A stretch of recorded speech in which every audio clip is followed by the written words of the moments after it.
ఆదిదేవుడైన రామలింగేశ్వరుడు చౌటుప్పల్లో శ్రీ పుణ్యలింగేశ్వరునిగా కొలువై నమ్మిన భక్తుల ఇష్టకామ్యాలు నెరవేర్చుతూ పుణ్యఫలాలు ప్రసాదిస్తున్నాడు. దిక్కులేని అభాగ్యుల కోసం వెలసిన శ్రీ పుణ్యలింగేశ్వర స్వామికి శాశ్వత ఆలయ నిర్మాణం జరుగుతుంది. ఈ పుణ్యప్రదేశానికి వస్తున్న భక్తులు అనాథుల సేవలో, ఆదిదేవుని సేవలో తరిస్తున్నారు.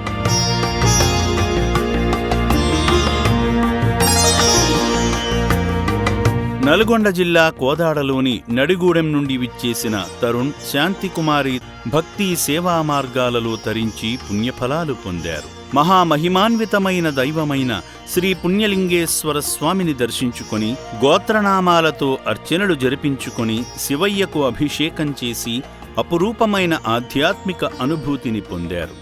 పుష్పం వేద పుష్పవాన్ ప్రజావాన్ వశమాన్ భవతి చంద్రమా వాపామా పుష్పో పుష్పవాన్ ప్రజావాన్ వశమాన్ భవతి యా ఏవం వేద యోపామాయతనం వేద ఆయతనవాన్ భవతి అగ్నిర్వా అపామాయతనో ఆయతనవాన్ భవతి యో అగ్నిరాయతనం వేద ఆయతనవాన్ భవతి ఆ భగవన్ విశ్వేశ్వరాయ మహాదేవాయ త్రయంబకాయ. ఆశ్రమ ప్రాంగణంలో నిర్మిస్తున్న నూతన శివాలయ నిర్మాణ పనుల్లో భాగమై ఇటుక సాయం చేసి పుణ్యకార్యంలో భాగమయ్యారు. ఆదిదేవుని సేవలో, అభాగ్యుల సేవలో తరించిన సేవామూర్తి తరుణ్ కుటుంబంపై పరమేశ్వరుని పరిపూర్ణ ఆశీస్సులు ఉండాలని అమ్మా నాన్న అనాథుల పుణ్యక్షేత్రం కోరుకుంటుంది.